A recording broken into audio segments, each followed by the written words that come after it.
would like, if I may, to take you on a strange journey. Hello, you glorious rebels, and welcome to another edition of Real Estate Realities with the Rebel Broker. My name's Robert Whitelaw, and I am the Rebel Broker. Licensed real estate broker in the state of California. Member of the National Association of Realtors. But please, don't hold that against me. Today's Wednesday, September 14th, 2016. I hope everything is fabulous for you today. As we crest the week, we've reached the peak where it's all downhill from here, folks. Not yet ready to do sort of a post-mortem on the transaction I've brought up a couple of times here in the show. Still not closed. Looks like we're going to close 24 hours late. So today sometime. Of course, as soon as that does close, all of my needs to avoid superstition will be put by the wayside, and we can chat in more detail about some of the lessons that were learned. Hopefully we can tease something else out of there. I'd actually like to have a longer conversation with some of the lenders or some of the folks at the lenders who are involved with this process to kind of get a little bit more clarity on some more tips relating to how to best construct your offers so that you're setting realistic expectations from the beginning. I despise having to change things midstream or not being able to sign off on things at the times we agreed. You want to set a tone for a transaction, right? When you say, here's our offer, and within 3 days of you accepting the offer, our earnest money will be in escrow. Well, then that earnest money should be in escrow toot sweet. If we say in 10 days, we're going to sign off on all our inspection contingencies, you got to do that. You need to set the tone. And regardless of who you are, whether you're the buyer or the seller, you need to demonstrate to the other side your seriousness by treating each and every commitment you've made in that contract as a serious thing. And far too often that doesn't happen, to be frank. Not because anyone's really trying to pull one over on anybody, but just because of laziness or a desire to just kind of push through and get things done when you can get them done on the part of a lot of folks without actually paying attention to the dates. But I don't think that works. That may work for the real estate people involved, but I really don't think it works very well for the clients involved. People enjoy milestones. When you're having to do that cross-country road trip, you want to see the signs for what states you've gotten into and what cities you've reached. And a real estate transaction is just the same. You want to know, great, we've reached this critical point in the transaction, and here's a document that says now the buyer can no longer back out of the deal for any home inspection reasons because they've signed off on that contingency. It's just a way of alleviating stress. It helps. And what's great is in this particular case, that actually did work for us. I think we had very cagey sellers on the other side of the transaction, and every step of the way, I was good about getting everything done as quickly as possible in order to demonstrate our seriousness. And I was glad I did, because there came a point where it became very clear we weren't going to be able to sign off on loan and appraisal contingencies at the date that we had set in the original contract, simply because those things weren't happening fast enough. So because we'd kind of set a level of trust leading up to that point, I think the sellers were a little bit more comfortable because we had demonstrated our seriousness and we were absolutely pushing for that. And I think it made it easier. I think it made the process less stressful for them. Okay. In other news, we talked about the new Choice Act last week.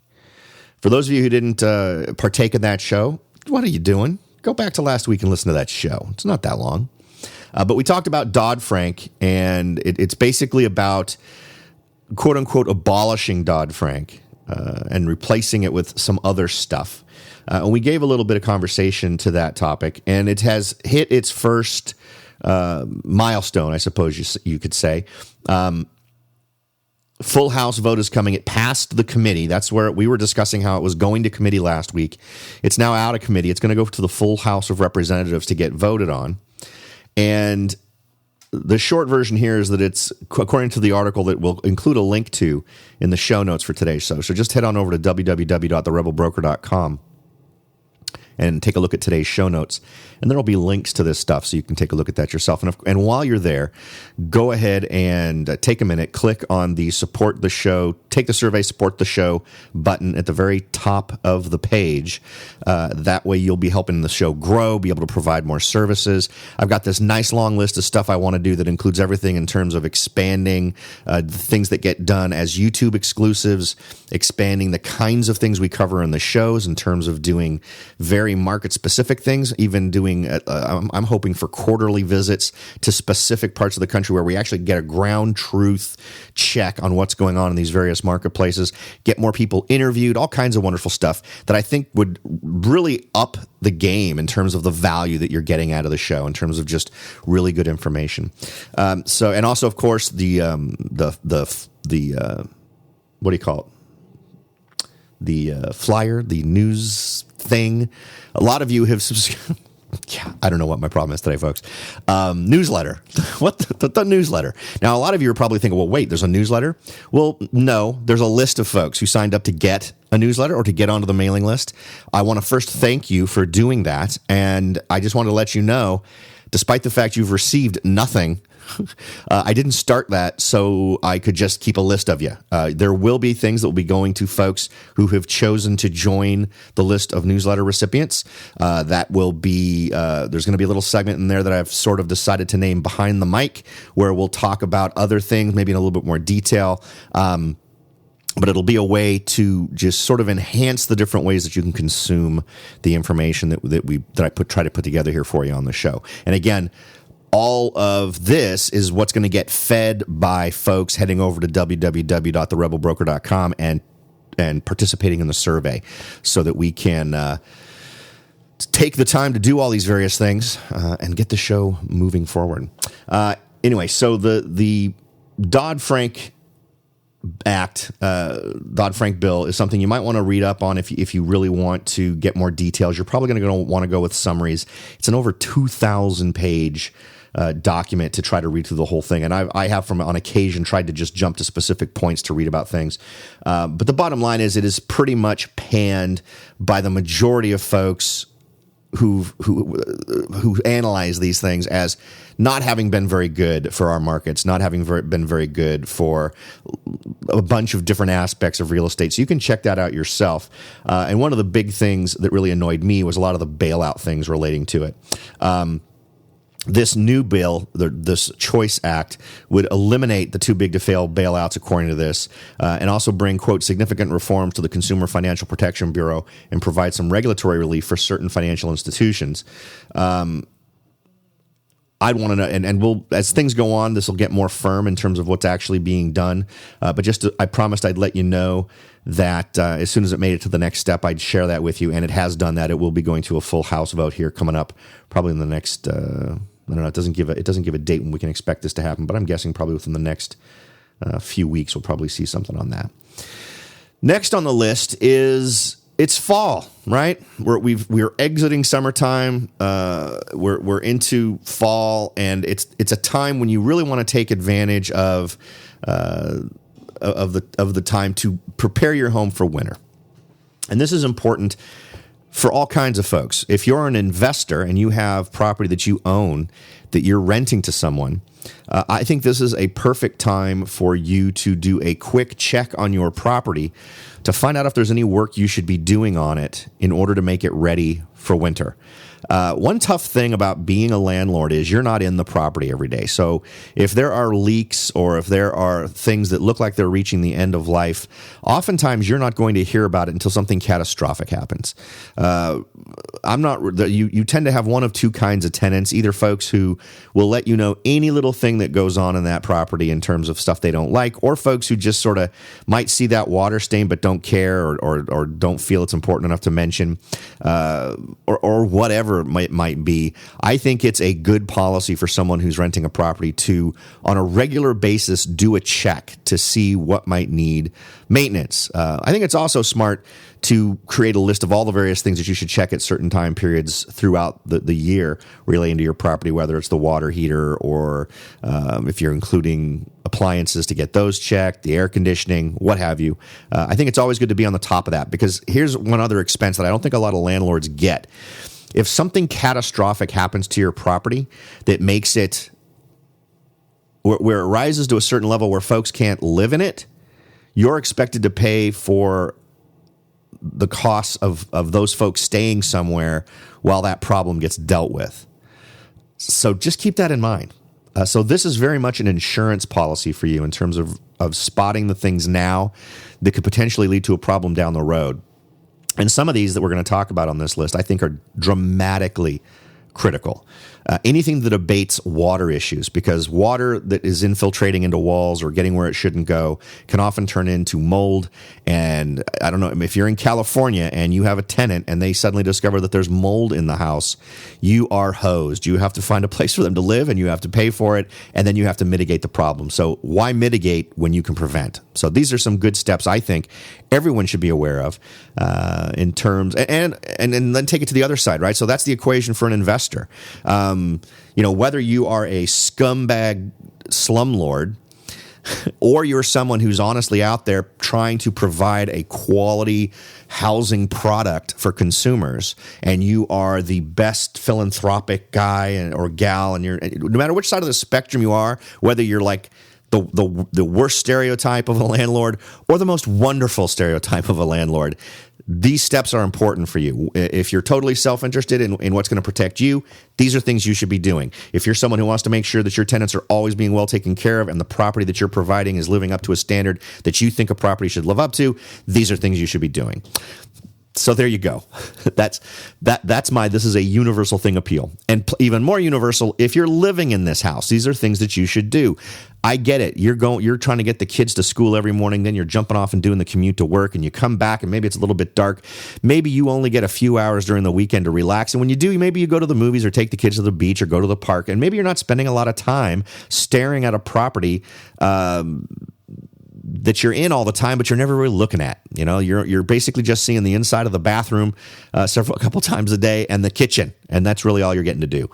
Take a few minutes out to evaluate these things. If necessary, call in experts to do it and make sure that you're covered, particularly before we head into a winter that might cause you problems. So number 1 on the list, evaluate your roof. Look for missing or loose shingles, deterioration of asphalt shingles along with mold, algae, or splitting of real wood shingles. If the roof is in poor shape, consider upgrading to a synthetic roof like those from, and then they mention a specific product. They mentioned Da Vinci Roofscapes. Never worked with them before. But there are tons and tons of options out there, so it's totally up to you. The composite shake and slate products resist fire, impact, high winds, insects, and mold, making them an ideal long-term investment for a home.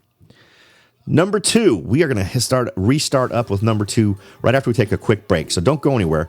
We'll be right back. Are you ready to jump in and start your search for your first investment property? Maybe you've decided that it's time to own your own home, or maybe you're ready to sell your home and move on to something new. No matter what your goal is, the Rebel Broker can help. That's right, aside from hosting this show, I am also the owner-broker of Whitelaw & Sons Real Estate Services right here in Silicon Valley. With over 25 years experience serving Silicon Valley, Morgan Hill, San Martin, and Gilroy, I or one of my great agents can help you achieve your goals in real estate. So if you're ready to look into taking that next step towards achieving your real estate goals, point your browser at www.soldbyrobert.com. That's www.soldbyrobert.com and get in touch. Let me show you how I will earn your business and your respect. Again, that's www.soldbyrobert.com, or you can call me at 408-852-0525. California Bureau of Real Estate ID 00984-909. Welcome back, everyone. We're running down the top 10 fall home improvement tips. And, I don't even want to categorize these so much as home improvement tips. I think a lot of these are simply very smart preventative measures, things that you should check on a regular basis just so that you're able to prevent really horrible, icky things from happening to your property. It's your number one investment. You need to treat it like that. So just be a little bit more attentive to some areas of your home, and it can help to prevent gigantic problems down the road. So number 1 on our list was evaluate your roof. Number 2 is clean your gutters. Get leaves and gunk out now so that gutters won't get backed up, clogged, and frozen in the winter, causing ice formations. Gutters should be securely attached to the home and sloped for proper drainage. Also check to make sure all downspouts are clean and connected. This is also a perfect time, and this is, this kind of dovetails in with some other stuff that they bring up later in this list. But water management in general is something you should use this time as an opportunity to check up on. You want to make sure that everything that we've just talked about is taken care of. You want to make sure that your gutters are clean, water can flow freely so they can go where they need to go. But the other important thing is to make sure that it does go where it should go. If it's just sort of dropping down that pipe and exiting right at the base of your foundation, that might not be the best place for it. It really depends on the landscape of your home, which way water flows and tends to pool, but you want it to go away from your house. So kind of keep an idea of water management and where that water's going so that you're not creating scenarios where you can get rot in the wood because there's water pooling against wood on the house or anything like that. And any place where there's soil around the edge of your homes, I don't think this one's probably on this list, but any place around the perimeter of your home, and this can just be a quick walk around, if there's wood, paper, any kind of wood product or dirt up against the side of your house in contact with not the foundation. Cement's fine, but if it's in contact with the wood siding of your home or in contact with anything above the foundation, you're going to want to move that away. You don't want it leaning up against there. It's an avenue for bad things, whether it's bugs or moisture to get captured, that type of stuff. So just avoid it by moving it away from the side of your home. Number 3 on our list, check your siding and trim. Make sure there are no rotting boards or insect infestations in any wood exterior products. Determine if a new paint job is needed before the winter weather hits. Should these items need replacement, research man-made, low-maintenance products as a reliable replacement option for key exterior parts of the home. I actually like this one, particularly if you're talking about properties where, and it depends on what your feel is. I mean, I know a lot of folks for some reason are really still wanting to stick with non-engineered products. But the real deal here is if you're going to paint these products anyway, what's the point? Why not get something that will not rot? It just doesn't make a whole lot of sense. So stick with a product that's going to do the job. But if you're going to paint it, don't feel that you need to stick with wood or whatever else you're using. Next on the list at number 4 is evaluate your deck. If your deck has seen its last summer party, look at replacing it before the winter with either they suggest a Western red cedar deck or composite decking. Both products stand up extremely well to all types of weather and will make you happy to step out onto the deck every time. So let's talk about decks for a second. I think that synthetic decking, the composites, like they mentioned one specifically from Tamco, doesn't mean you got to use that one.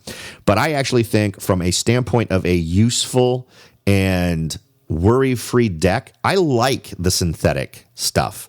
I thought I wouldn't. The very first synthetic stuff to come out to make your decks out of looked horrible.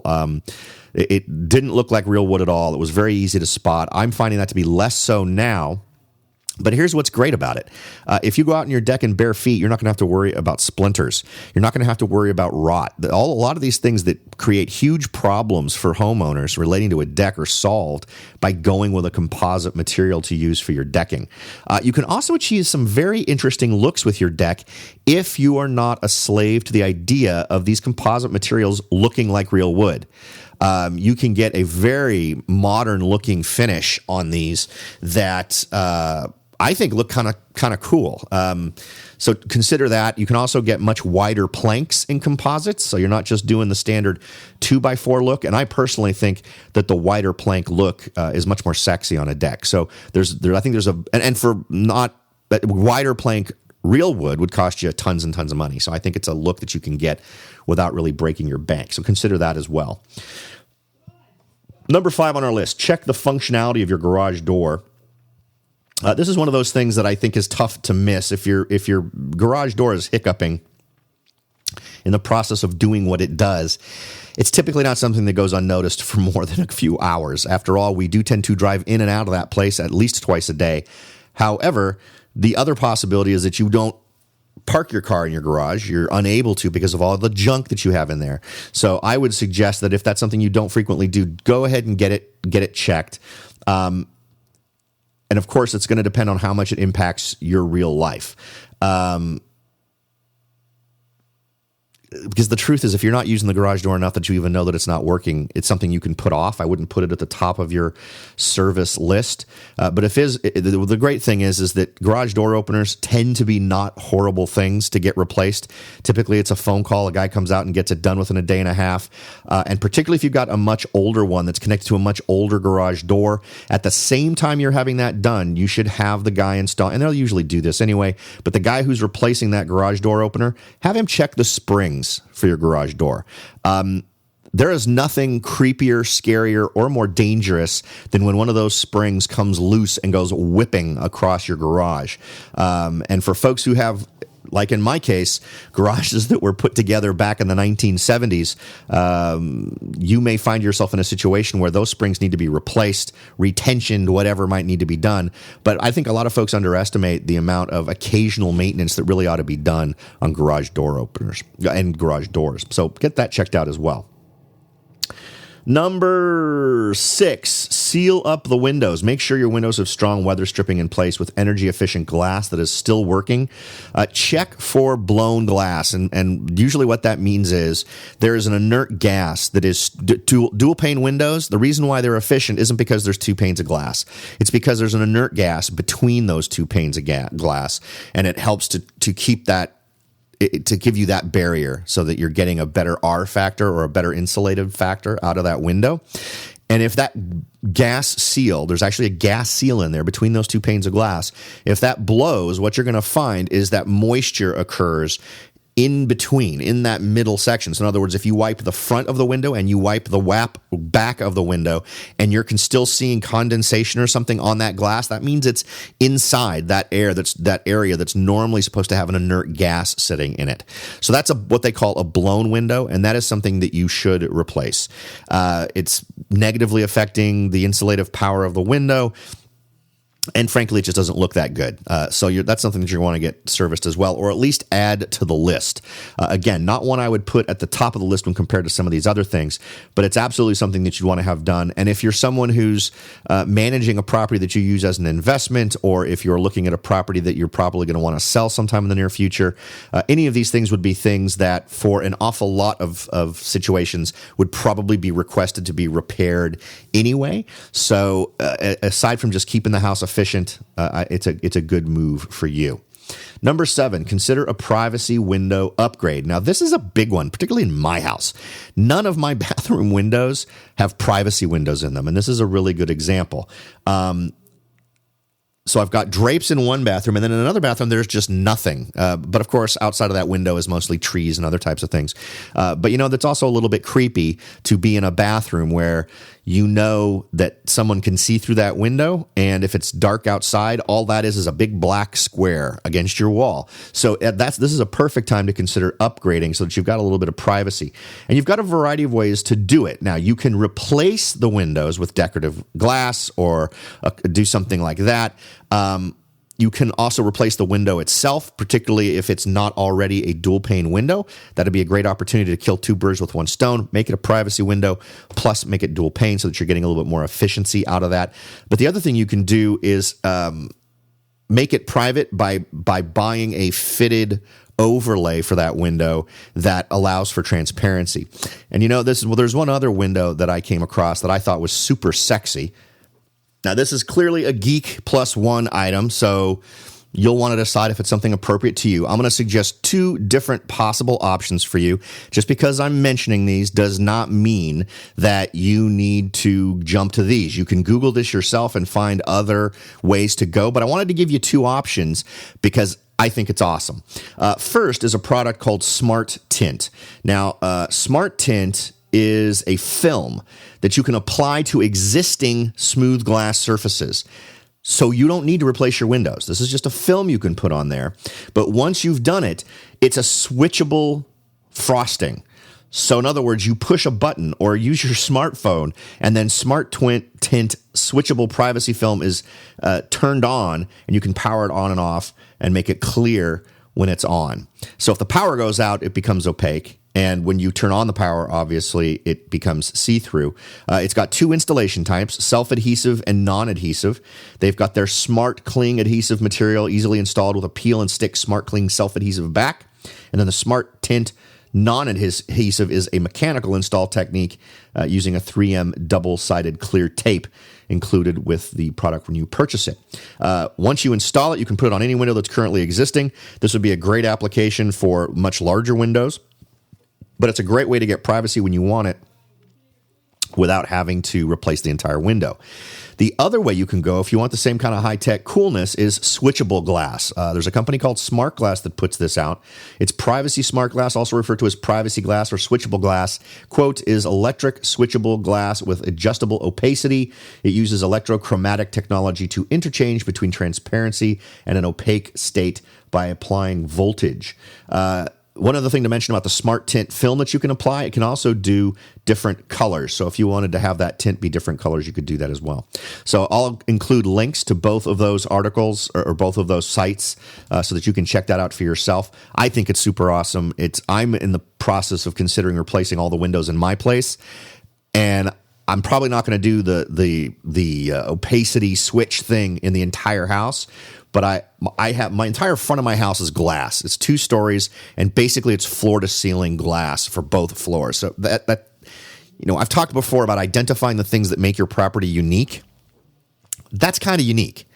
So my thing is I want to get awesome windows for that replacement because they're all single pane windows, which just sucks the power right out of my house. Sucks every bit of heat I put out, sucked right outside. Every bit of cool I put in gets sucked right out in the summertime. But I want to double pane that, and I'm willing to spend a little bit extra because that is what people see. When people drive by this house, it's all the windows that really catch people's eye. So I want to make that an awesome feature. So that's my plan for managing my property. Now, it may be different for yours. It's always good to identify what the central feature is of your property and then accentuate it. Make it just that much better. Crank it up to 11, as I like to say sometimes. All right, what's next on our list? Privacy windows was number 7. Number 8, check out your doors. And this is another big one, particularly in areas that you don't normally use. If you've got a back door that gets no use whatsoever, this is something you're going to want to check as well. You want to make sure that it's got weather stripping, that it's not worn out around the entire opening, and that it opens and closes smoothly. Now, I'm not going to suggest you have to replace your entire door if it's not opening and closing smoothly. It may just need to be replumbed. The home may have settled. It may no longer be square, so it may not be closing exactly right anymore. That's actually not a tough thing to fix. If you take off the molding around the door, you're going to see that there's shims that have been shoved in there in various places. You can take a level and put it against the side and the top of the actual jamb itself once you've taken that molding off and see if it's still plumb. See if it's still level vertically and horizontally to get an idea of whether that's the problem. If that isn't the problem, then it may be a little bit more complicated. You may be in a situation where instead of it being out of plumb, up or down, it may be forward and backward. In other words, the door may be leaning forward at the top so that now your door's at this kind of bizarre angle coming into or out of the structure as opposed to going left or right. See what I mean? I don't know if I explained that very well. But if you're not comfortable with that sort of stuff, get yourself a contractor or a handyman. This is not a super complicated thing to do. I did it with some doors in my place a couple of years ago, and once I got the molding off of the door, it was very clear what the problem was. It was absolutely out of plumb. I took out the shims, replumbed it, put new shims in. Everything was fantastic. Everything worked. I didn't even end up really having to remove the doors at the time that I did it. So it worked out perfectly. Hopefully it can work out just as well for you. Next, number 9 on the list, secure or replace railings. Now, this is an issue for a lot of different reasons. The article describes this one as loose or unstable railing systems can be dangerous. Check all balusters, handrails, and elements of front and back rail systems to assure they're functioning properly. If it's time for a replacement, consider a new look by adding whatever you want to add. They give you some suggestions. I get the feeling someone got paid to add these names to this article.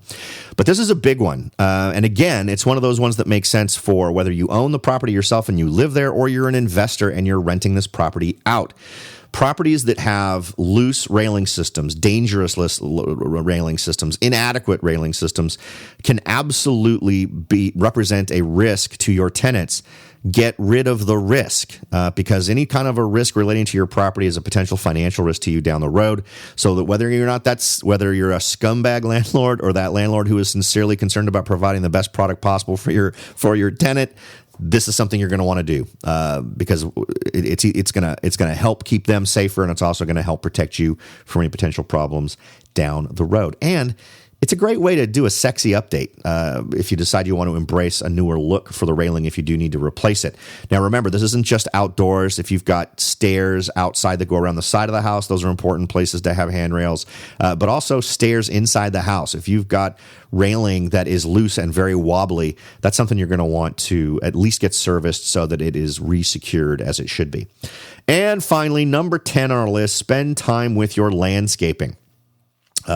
They state here, once the leaves have fallen, get out the rakes, remove dead leaves and underbrush around the house and garden area before the snow falls. Remulch key landscaping areas, trim back trees and bushes away from the house to get your home ready for winter snows. Of course, out here in California, winter snows don't exist where I live, so it's not that big of a problem. But what are some other things that these things can cause a problem on? Well, if you let them stack up too much, this stuff is going to accumulate on the sides of your home. And we're going to get back to that problem I talked about a minute ago, where wood or decaying products are now leaning up against the wood side of your house. It's now accumulated above the line of the foundation, above the cement line, and now it's in contact with your house. This is a bad thing, and you don't want that happening. So controlling this is absolutely something that preserves the life of your home and something that you're going to want to do. It also just makes your yard look better, so why not do that? All right, folks, as always, I am truly thankful that you choose to spend your valuable time with me each and every day. If you'd like to get in contact with me, check out www.therebelbroker.com. You know what to do. You'll get there. You'll see the right link. I don't need to tell you what to do. You know exactly what you're doing. You're not new. Thanks again for listening, everybody. I'll talk to y'all next time.